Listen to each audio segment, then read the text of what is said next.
Hello there folks, welcome to yet another marvelous video. In today's video, we'll be talking about the dark and mysterious tech company that serves as the villainous organization of the Amazon Prime Video show, Pantheon. Pantheon is an animated series based on a series of short stories by author Kin Liu. The show was originally aired on AMC+ and was scheduled to have 2 seasons, but the streaming service pulled the plug on it after just 1 season. Thankfully, Amazon came to its rescue and released the 2nd season of the show along with the first one on its own streaming service. The series follows the story of teenagers Maddie Kim and Caspian Keys as they're thrust into a world of conspiracies, where their very notions of reality are challenged. With the advent of the UI, or uploaded intelligence, not to be confused with artificial intelligence, where human brains are being mapped and uploaded into cyberspace, the world finds itself teetering on the brink of cultural, spiritual, and moral collapse. However, such godly powers come at a very steep cost, as our 2 protagonists find out during the course of the series. The show challenges our very understanding of morals, ethics, theology, and what it truly means to be human. It deals with extremely profound themes of mental health, existential crisis, life, and death. The show truly doesn't disappoint in its execution,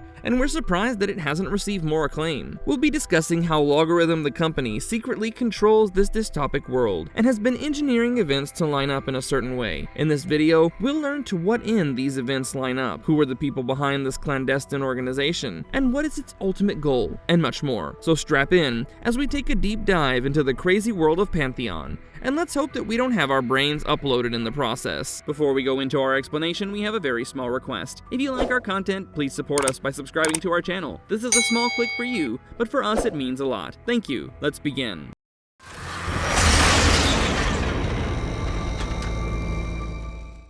Origins of Logorhythms, a tech revolution with a dark secret. Logorhythm is a company that was established by a visionary scientist called Stephen Holstrom, with the help of his best friend Julius Pope. As the company continued to grow over time, thanks to the brilliance of Holstrom, it began establishing itself as a pioneer in the field of science and technology. At some point in time, Stephen Holstrom conceived of what would be his most groundbreaking invention, called uploaded intelligence, or UI. With this technology, it was possible to map a person's mindscape and upload it to a computer. He dubbed this endeavor Project Moonshot and said it was his answer to the growing population crisis that plagued our species. However, he noticed that the faster the brain was uploaded into cyberspace, the faster it would deteriorate. Fate would deal Holstrom a cruel hand when he was diagnosed with cancer, with the fatal flaw within the UI still far from being fixed. No one really knows whether he pursued this project with a true altruistic desire, or whether it was a desperate bid for the immortality of a sick madman. Holstrom would succumb to his disease, with his close aide and friend Julius Pope taking up the reign of the company, where he would continue to further his friend's legacy and plans. His words live on. His soul lives on in the work we do here. The Uploaded Intelligence UI program, merging minds with machines. The UI program is the flagship project of Logorhythm, whose founder, Stephen Holstrom, was the one who conceived of this idea. According to the UI program, it was possible to map and upload a person's consciousness into the cyberspace, where it would exist for perpetuity. However, due to the extreme experimental nature of the project, there were many risks that came with implementing it, which we'll discuss in a bit. This project posed a serious question about humanity's belief in the concepts of life, death, and reality, as well as the overarching question of what it even means to be human. This trifecta concept of body, mind, and soul is challenged by this new technology, which essentially ensures that a person lives in cyberspace even if they're physically dead. This posed the question of whether the entity within cyberspace was indeed the same person, or was it simply a program that was very good at mimicking said person, as their body had perished for all intents and purposes. This technology that touted itself to be able to merge minds with bodies really posed a huge societal, moral, and theological problem. In terms of established theology, only God is omniscient, omnipresent, and immortal. With these digital beings able to be all these things thanks to the connected nature of our world, thanks to things like the internet, was humanity finally transcending into godhood as the next evolutionary step? Were the UI the next gods? Certainly the titles of the stories upon which the show is based seem to suggest that. All great revolutionary science treads the fine line of morality at some point in its life cycle. But the UI program truly challenges everything that we know and understand about human beings. When we create an artificial intelligence that can think, but one that can... Key figures, the architects of digital domination. Like any other organization, Logorhythm owes its existence and success to a core group of individuals. These individuals are responsible for the path that the organization took as a whole, from its altruistic days to the evil, scheming corporate entity that it ended up becoming. It served as a vessel to further fuel the mad schemes of its founders, and ended up getting destroyed by the ego and greed of the same people. Before we begin this segment, we would like to give honorable mentions to Carrie Duvall and Renee, who were with the company right from its early days. With that out of the way, these are the people most responsible for the rise and fall of this behemoth of a company called Logorhythm. They're scared. They should be. Their company's coming. Julius Pope. Pope is the overarching villain of the Pantheon series, and is the CEO of Logorhythm. He helped found the company along with Stephen Holstrom, who was also his good friend. Despite showing initial apprehension regarding his friend's decision to start a company, he helps him regarding the matter. After Holstrom passes away due to cancer, Pope is chosen as his natural successor. But little would everyone know that this move was more than just a mere pragmatic decision. Unbeknownst to most people, Pope was more than just a mere friend to Holstrom. He, in fact, was a fanatical believer in his friend's ideals and goals. He had been tasked with monitoring everything from Holstrom's cryogenically preserved brain to his genetic clone Caspian. Julius Pope was the linchpin that held the entire operation together and ensured that the dead genius master plan would go exactly according to plan long after he was dead. He's responsible for keeping the likes of David and Lori becoming UI secret from their families. He's also responsible for manipulating Caspian into completing the cure for the UI deterioration so they can finally upload his friend onto the web. After Holstrom's final death, he grows embittered with UIs as he's denied a chance at immortality by becoming a UI himself due to his hand in the various controversies. Due to this, he decides that if he couldn't become a UI, no one else could, and he begins to lead an anti-UI extremist group. He steals the antiviral safe surf that has been designed to destroy UI and releases it into the data center. However, instead of the program targeting UI, it begins to target embodied humans and starts slaughtering them. He finally meets his end at the hand of a group of robots controlled by safe surf.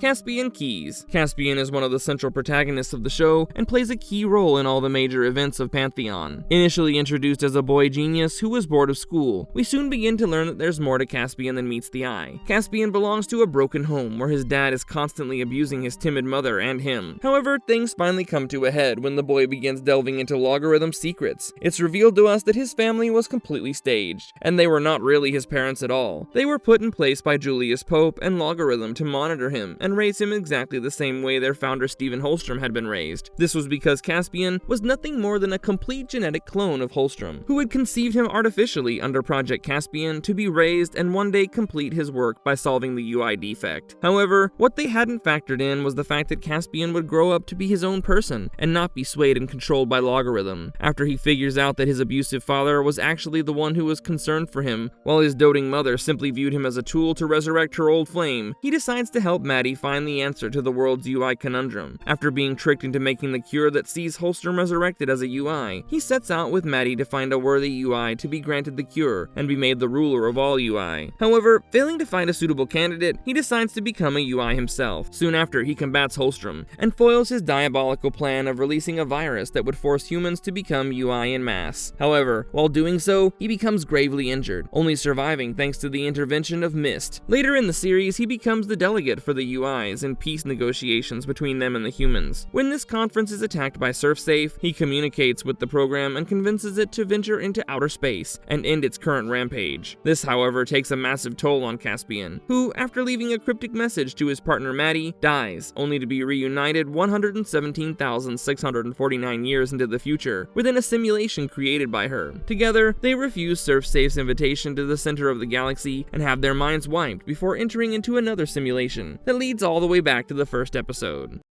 When we create an artificial intelligence that can think, but one that can...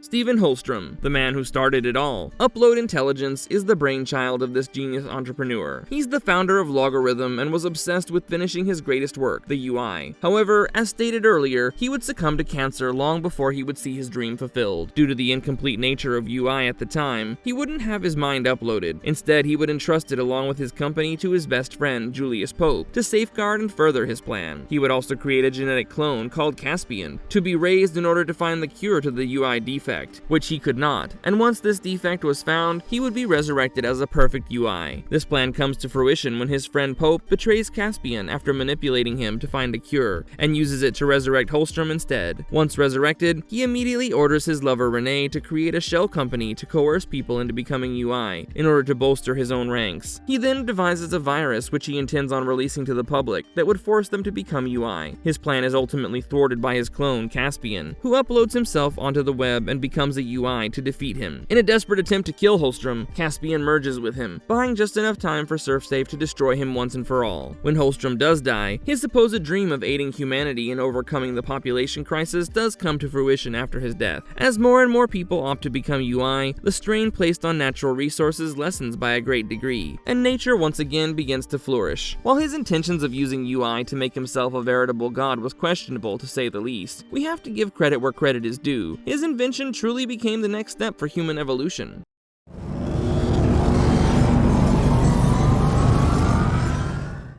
After Holstrom's death, a leader falls, but the machine marches on. After Holstrom's physical death, with their guiding leader no longer present, they turn their UI program into a secret project. Through nefarious and often unethical means, Logorhythm operates in the shadows and finds test subjects to further their research. They continue as a tech company while secretly focusing all their resources on furthering the goals of their founder. It's a well-kept secret from most employees, other than the absolute head honchos like Renee, Carrie, and Pope, that all of their actions were still being guided by the will of a dead person obsessed with immortality. After the cure for the defect is perfected, he's reborn as a UI and experiences death once again at the hands of his own clone. The juggernaut that Holstrom had set into motion, despite his own second demise, and the destruction of his company, has picked up far too much steam to be stopped. For better or worse, his invention sets humanity on a course from which there is no turning back. Even though he perishes, Holstrom ensures that humanity, or some semblance of it, continues to endure far off into the distant future. And though tarnished, his legacy may endure the test of time.